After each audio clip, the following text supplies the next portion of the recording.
Good afternoon. You're watching Times TV's Lunchtime Live, and with me is Times of Oman's very own Chief Executive Editor, Scott Armstrong. Hello, Scott. Hello. Thank you for joining us today. It was an easy journey. Was it? Right, so great hairstyle today, I must say. Thank you very much. Private joke.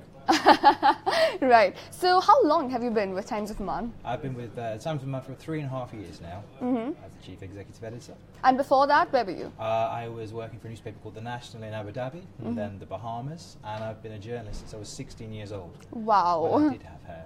Yeah, that's a really long time, 16 Very years long. old. Wow. Right, so today the purpose of this interview is to celebrate our joy with you. And you know what I'm talking about, right? Our recent awards win. Yes, the awards that we won. And we're just in the first quarter and we've already won a lot of awards. A number of awards. Again, year, we're not trying to praise ourselves here. So we're just trying to celebrate and share our joy with you. I think we're trying to praise the team who are actually responsible for it, and not me.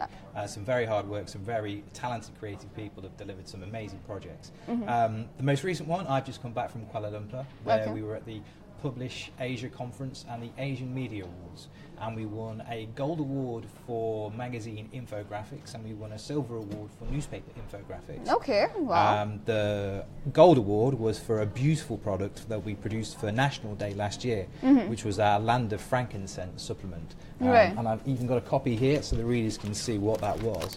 But this was this beautiful big product, which even the pages were infused with the sense of frankincense. How did they do that though? Oh man, weeks and weeks of hard work, weeks and weeks of dedicated So did they actually research. like spray perfume in all of the pages? Yeah, oh all wow. infused. And it still smells as good as it looks. Wow, that's amazing. Right, so this award, right? So who all were the participants in the awards? Many newspapers from around the Asia region. It's run by the World Association of Newspapers, which have awards all around the world. Some are in, we've had Digital Middle East award ceremonies. For the newspaper and the printed industry, that's all comes under the Asia banner. So this is anywhere within the Asia region. Oh wow, and So there we won awards. Big competition. Many newspapers from some big groups, in the region. But we still walked away with 2 major awards. That's brilliant. That's brilliant. So what are the other awards that we won? Well, so far we've won 5 awards at the Middle East Digital Awards. Okay. We won a gold award there as well for the digital product of this. Right. We had a lovely microsite which explored with video, interactive graphics. So where can the viewers find it? That's still on timesofoman.com, so if they come to the website they can still find that. And we won silver for Times TV, funnily enough. Yay! If you remember. That's us. Yeah. We also won silver for having the best website in the Middle East, and we got bronze, 2 bronze, one for our use of social media and our Facebook fans helping us to that, Right. and also for our use of mobile. Right. So what are the other Times of Oman products or the Muscat Media Group products, just to tell our viewers? Well, we've got so many. I mean, there's the Times of Oman every day in print, then we have timesofoman.com, and that's available on desktop, it's available on a tablet, it's available on mobile. We have all our social media channels, Facebook, Twitter, Snapchat, WhatsApp. We have our WhatsApp e-edition of the newspaper. We have an e-newsletter that people can sign up for. Okay. We have Times TV, obviously, which is its own dedicated digital TV station. Right. I'm sure our viewers know about that. We have a High Weekly supplement, which details everything that's going on in the Muscat region every Thursday. For that, so a good weekend read. And then, of course, we've got our sister title in Arabic, which is Shabiba. And they have all the digital channels as well, shabiba.com. They're very big in WhatsApp. They've got Twitter, the Instagram. Of course, we're on Instagram as well. Times of Man is on Instagram and very popular as well. Oh, that's a whole lot of products. I'm not sure if it's our a viewers are going to busy remember that. job. Yeah, so feel free to follow us on all of them. So how do you keep all this updated? A lot of hard work, a lot of people putting in a lot of hard work. The people a lot right of here, as you can see behind me. Absolutely, yeah. Right. So, Scott, you've been in Oman for a while now, and have you seen an evolution in the media scene in the country? Yeah, I mean, I think we have pushed that ourselves. I mean, 3.5 years ago, we had, for example, only 10,000 followers on Facebook. Fast forward 3.5 years, and we've got 560,000 followers on Facebook. Right. So, have you focused on digital and social media? Yeah, that was one of the missions I was given when I joined the newspaper. One was to make the newspaper more relevant to everyone's life in Oman. And how did you do that? Well, worked with a team who were very receptive, worked very hard in trying to tell the story of the nation, tried to focus more on Oman news rather than, say, international news, Right. to make it more relevant to our lives here in Oman. And again, coming back to digitization, how did you manage to bring it from 10,000 to 500,000 right now? Well, the thing that drives the audience the most is the content. So making relevant content, things that people want to read or view or watch, you know, photographs, whether it be from Oman or the videos.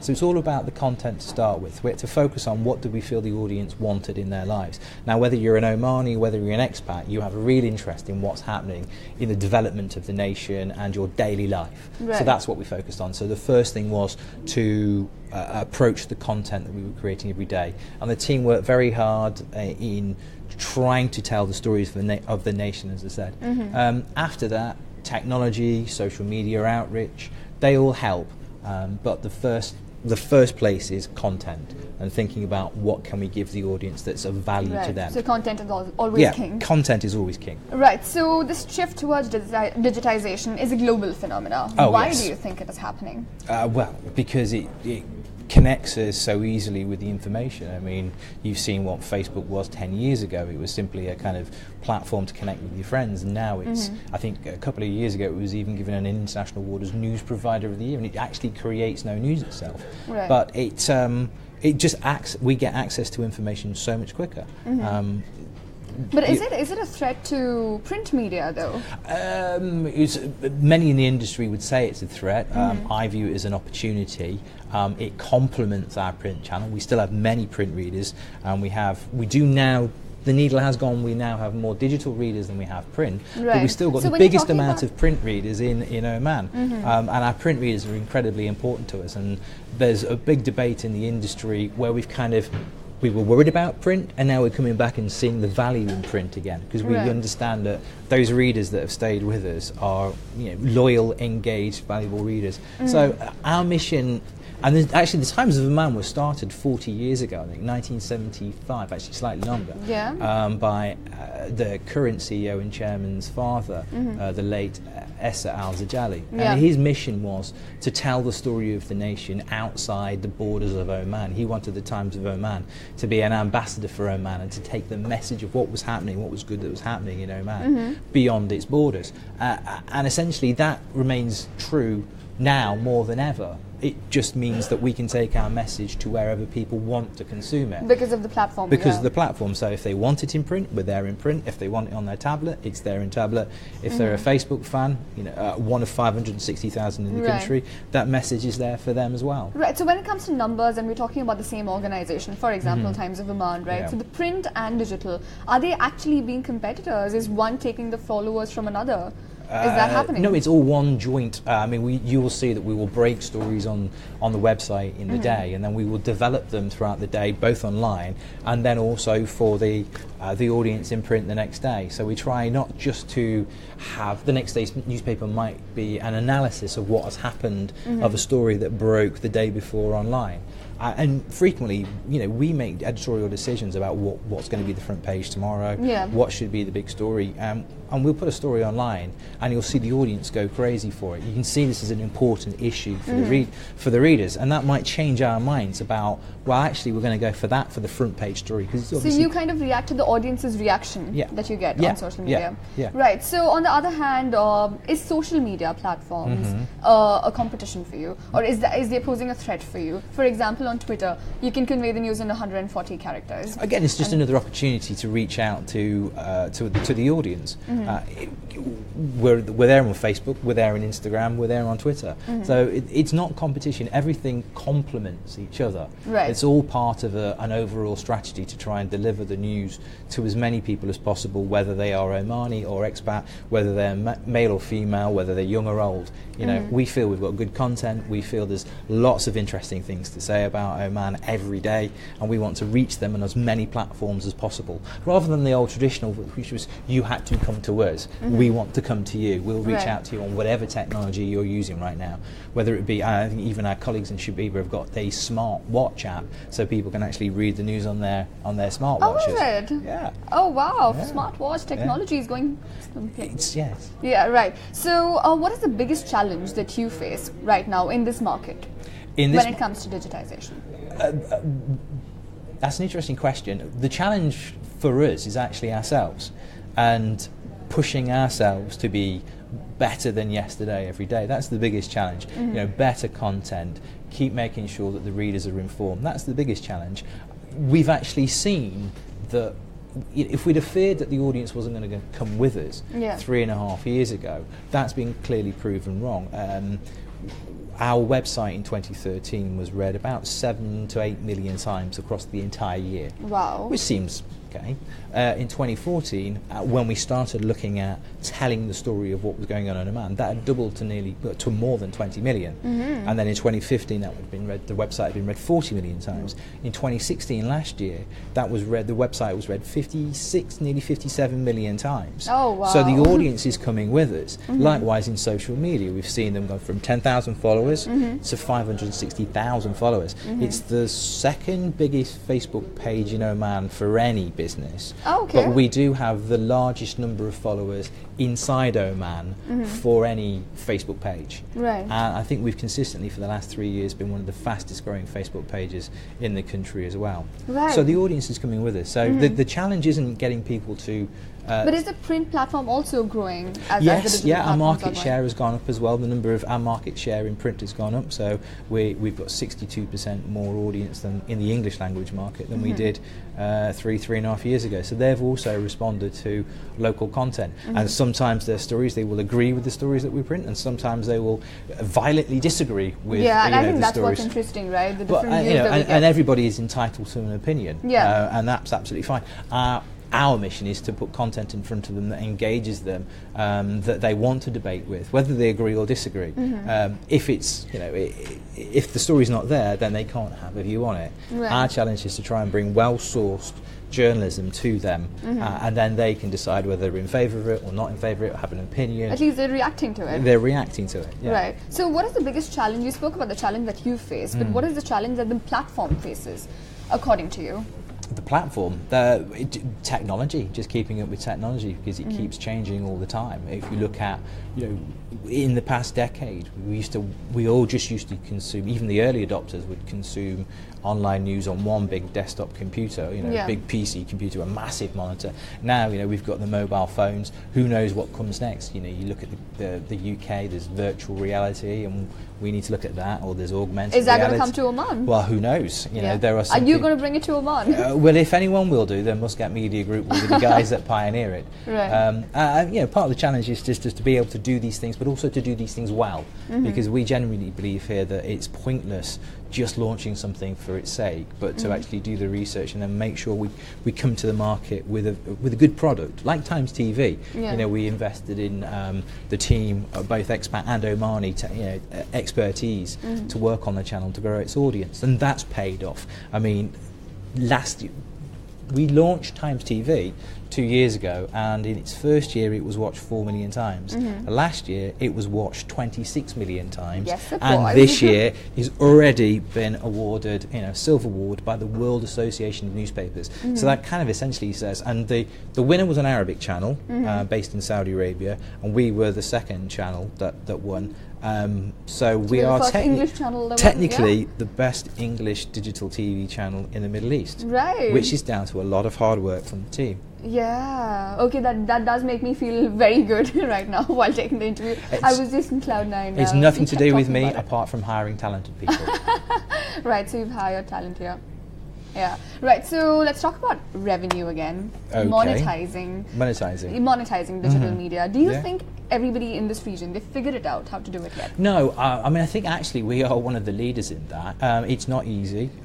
It's something that the industry has wrestled with a lot. We have made great strides in the past 3.5 years. The revenue that we've made from the digital thing has increased 10,000%. Which is a massive increase. And we made a very strategic decision, which was we stepped away from Google ads. There's a big debate in the industry about how Google and Facebook are hoovering up all the advertising revenue, which is the lifeblood of the industry. We stepped away from it. We made a decision 2 years ago to go, no, if people want to advertise on our website and in our digital products, they have to engage directly with us. If they want to talk to our loyal, engaged readers, viewers and followers, then they must talk to us, and they must pay us, essentially. And that's really paid off. So it's 10,000% increase. And there's one of the reasons also why I was invited to Kuala Lumpur to the Publish Asia conference to talk about that success. Oh, okay, you were one of the speakers. I was one of the speakers, yeah. Okay. I had to talk for 30 minutes on the subject. Yeah. But you know me, getting to shut up is the problem. True, I agree. Right. So paywall, is that something that you would consider? It's something I would consider. I think I want But to our viewers who don't understand what it is, can you just Well, I mean, essentially, all journalism needs to be paid for, and I think our print readers understand that argument already, in that they buy a newspaper, and the advertisers pay to be in that newspaper as well, and that's how any business makes its money. There is a big trend across the world now where newspapers are moving towards subscribers, whether they be free subscribers, so they're people that are registered with the website, or whether or not they're actually physically paying.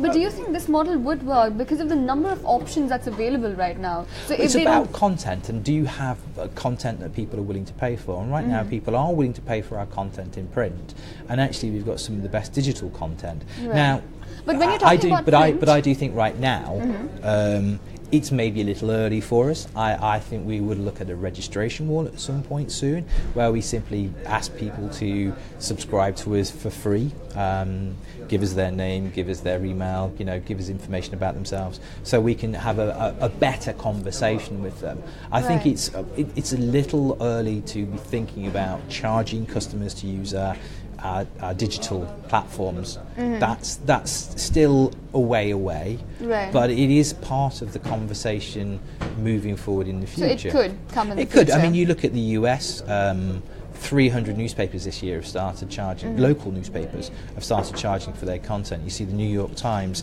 is embracing a big strategy of trying to charge for their content, because because print advertising has decreased, so there needs to be something to replace that, because ultimately the reporters, the journalists, the people behind the camera need to be paid. The business needs to be money. It needs to make money. This is fairly logical. When you're talking about competition print, it's very limited, especially in Oman, right? We have a few newspapers. Well, actually, it's a very crowded. It's a crowded marketplace. Yeah, compared to the other countries, say the US or the UK. In Oman, the print media, right? Well, we have 4.4 million people here, so it's not a huge market. But when it comes to digital again, the options are more.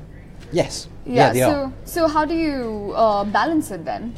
To make sure that we have the best content, to make sure that we put our audience first, and we're always listening to our audience, to make sure we give them what they want, and we pour through analytics every day. We see what people are liking, reacting on Facebook. It's our mission every day to be better than we were yesterday. People such as yourselves, people, the reporters behind me, every day trying to find fresh content, trying to find better content, trying to listen to the readers. Sometimes they like what we do, and sometimes they disagree with what we say, and we listen to them all the time to try and be better than we were yesterday. We can't be worried about what the rest of the market's trying to do. All we can control is how good we are on any given day.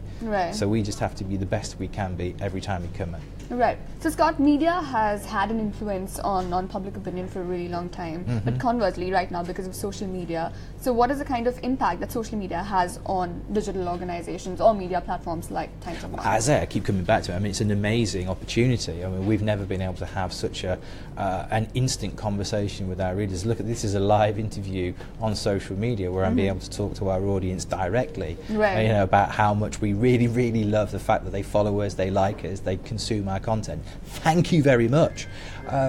So it's an amazing opportunity. It's not a threat. It's an amazing opportunity to have a dialogue with, right now, there's 560,000 people on Facebook following the Times of Oman, some of whom will be watching this video, and some of them might be doing thumbs up, and some of them might be doing thumbs down, and some of them might be doing angry emoticons. Whatever they're doing, they're all entitled to express their opinion. They might be saying nice or maybe NOC. Maybe. That's what we get. Well, it's a big, it's a big issue for people. Right. So, what do you think is the future of newspapers, Scott? continued evolution. And we will continue to adapt to whatever new platforms come along. Who knows? Maybe the printed newspaper of the future will be a piece of plastic that we roll up and roll down. Maybe it's holograms. But according to you, maybe it's glasses. Maybe it's optical implants in which we just literally Matrix style pull the news up. As long as we're there on those platforms, as long as we're providing the right content, as long as our journalists are listening to the audience and trying to deliver content that's relevant and interesting to their lives, as long as we focus on what matters to them, there's a future for us always. Whether print dies or doesn't die, and I actually think print's got a very strong future. It's a when was that? When did you think print's got a strong future? I think it's today. I still think it's today. Yeah? And again, it was one of the big messages that came out of this conference in Asia and around the world, that print still matters. Technology matters, social media matters, but when you strip it all apart down to its basics, its audience matters. Right. You know, your audience matters. The people that choose you are your most valuable team members. You know, whether they be your print readers, whether they be your social media audience, whether it's the Snapchatters, you know, your new readers, or the new people that are engaging with you, whether they be university students, or whatever comes next from Snapchat. You know, you've got Instagram and Snapchat, arm wrestling now, trying to vie for supremacy. But how do you think we can incorporate that in news, though, Instagram and Snapchat, considering their formats? How do you think it would happen? But pictures, you know, there's an age-old saying that says that a picture tells 1,000 words. Yes. You know, and photography is very important to us. You know, we do picture galleries every day. We have Oman Pride campaign, which features beautiful photography and beautiful videos from around Oman because it's stunning. Right. You know, every single day. So Instagram is an extension of that, and Instagram is also, and Snapchat is also video. And here we are doing video. So. It's very easy to, again, it's focusing on what do we give our audience, what do our audience on Instagram want to see. You know, is it beautiful pictures, is it an Instagram, you know, our high supplement do a lot of cookery and lifestyle stuff. Right. So is that a great format for them to talk to, you know, sharing menu cards, all sorts of things like that. So it's all an opportunity. There's a lot of potential. Yeah, a lot of potential, all an opportunity. And Oman, we've seen that the market's not only ready for digital products, it's actually hungry for them. The massive. When I started 3.5 years ago, we didn't have a mobile site. We didn't have a site for people to access the newspaper on their mobile. And even then, 25% of our audience were consuming our content on their mobile phones, despite it being a horrible product at the time. Which is why we invested in the technology, we invested in the platform, we've made sure that we're much more mobile than we ever were. We have a mobile site. We now have, obviously, most of our videos are uploaded directly into Facebook to make the playing much faster. We have instant articles from Facebook. Very soon we're going to be launching Google AMP, which is accelerated mobile pages, so anybody that's accessing us via Google, they'll get a much quicker experience. But is all this technology expensive? We have to invest in the future. That's just the simple thing. So it's like a one-time investment? Well, no, it's not. No, technology is a continual investment because equipment changes, technologies change. Right. But you have to invest in changing times. And Muscat Media Group have been, even before I arrived, were one of the first newspapers in the Middle East to launch a website. They were one of the first to have an app. So they've been pioneers way before I joined the newspaper. Yeah. Right. So what next for Times of Oman? Hopefully more audience growth. We are looking at the minute with a Facebook messaging bot, which will it's like artificial intelligence. Okay. So people can interact with us via Facebook Messenger. And when is that going to start? Well, we're working on the technology right now with our partners, but that's something exciting. Right. Times TV, this platform we think has got an amazing potential to grow. You know, as I say, we went from 4 million viewers in 2015 to 26 million viewers. So clearly, again, it's something that the audience appreciates, and we hope they continue to appreciate it. And we will continue to listen and continue to learn and continue to evolve. That's all we can. That's all we can do is listen to the audience, see where they're at, see what they want, make sure that our journalism is as good as it can be every day. And if people feel that there's a story that we're not telling, then it's our responsibility to try and find out, where are the aspects of society that we're not covering? This is the reason why we launched the Oman Pride campaign and it was actually for National Day 2015, and we've now told tens of thousands of incredibly positive stories, both from Omanis and expats. If you saw the front page yesterday was about this amazing Omani guy who'd done all these aid runs over to Yemen. Oman Pride. So one of the traditional criticisms of newspapers is we only tell bad news, and that's why we launched Oman Pride, was to actually fill this gap and make sure that we were telling the good stories. And I'd encourage our viewers as well right now, that if you know of people that are doing really good things, who are really contributing to the development of the nation of Oman, then let us know, get in touch. Right, so news doesn't just have to be bad news. No, human news is very important to us. We want to tell people stories. There are 4.4 million people in Oman. That means there are 4.4 million potential stories to be told. So we want to hear from our readers, and this is why this technology is so good, because we can interact and engage with them so much. Again, so you don't see print dying ever? No. Ever, obviously that's in the next 10 years. But the print format may change. But no, print's still very important for us, and print's going nowhere fast. But at the same time, technology is incredibly important. These platforms, TV, video, AR, it might be AI. All right. So if there's anybody who would like to ask anything to the editor-in-chief of Times of Oman, then yes, this is your opportunity to do so. And I'm just going to see if we have any questions coming in.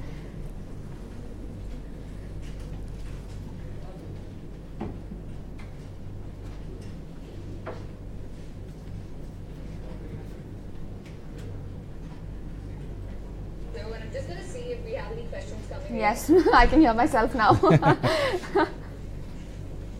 Isn't technology wonderful? Yes, it is.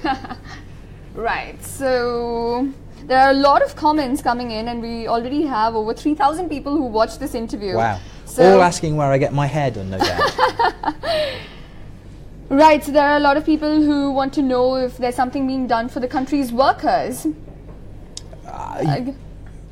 Well, we're constantly looking at the economy. We're constantly looking and talking to the ministries about what they're doing to protect workers' rights. We've reported a lot on the new labour law, which the minister and the ministries are working on, and there's a lot that's being done and will be contained within that when that's published. So we are working with the ministries to find out what they are doing, and I don't think anybody has printed more about the subject of the no objection certificate than the Times of Oman, because we are a voice for everybody that works there. At the same time, there are valid opinions on both sides of the argument. Any policy that's brought in can affect people in a good or a negative way, but you have to examine what's the intention behind them. And right, so there's Arun Sharma who wants to know if more Indian news can be added on our platform. Well, we try to be as relevant to as many people in Oman as possible. So we tackle subjects such as education and health and the economy, because that matters to everybody who lives and works here. So our Indian audience are very, very important to us. Likewise, our Omani audience are incredibly important to us, which is why we try to focus on telling the story of Oman and everybody that lives here. And again, the Oman Pride campaign, which we talk about, features Omanis and expats. And it's important to tell both positive stories, because we're a society which is, Oman has got a reputation, and it is one of the safest, most harmonious countries, not just in the GCC, but in the world. And it's important for us to remember that at times as well. And that's again why we were so passionate about the Oman Pride campaign. Right, and there are some people who would like to know about the job availability in Oman right now. Well, I think it's undoubtedly, it's an incredibly tough marketplace right now. The oil price situation across the GCC has led to it being a very, very tough economy. I think personally that the government is right to pursue its policies this year of getting its expenses under control. and hopefully as the oil price is stabilised, you know, it used to be $25 a barrel, now it's been stable at $50 a barrel. I think confidence is beginning to creep back into the market. It will take some time. I think the government's cut down on expenditure, you call it austerity if you like, is right, so it can get its debt under control, and hopefully more optimism will come back into the economy in the second part of the year. We've got the new TAN Feed initiative, which is looking at all sorts of areas, you know, employment, tourism, health, agriculture, about how it can push Oman forwards to greater heights. So let's hope that they pay off. It's the biggest initiative I've seen in a long time. There seems to be a huge amount of willpower behind it for it to make a difference. So I don't think it's just a talking shop. I think they genuinely want to change things. So hopefully that will push the job situation and job creation forward. Right. Because when times are tight, people don't hire. We know that ministries are not hiring, and the private sector is equally, learning to live in the new situation. And I think we've had 6 months of relative pain because of the oil price. The oil price. But it's also brought a lot of opportunities. Like TAN Feed started probably because exactly, and I think TAN Feed. They talk about necessity being the mother of invention, and Oman has now needed to change because of the oil price, and hopefully that will be a spur for positive changes in the economy and for the nation. Right, inshallah, like they say. Right, and this is another little experiment we tried, wherein we could see if y'all could ask your question and we could take that, and it kind of worked, I would say. Sort of. Yeah, so we are going to keep trying and innovating and trying to do new stuff with Times TV's live broadcast. So yes, tune in every day and we will try to be back with the latest news updates.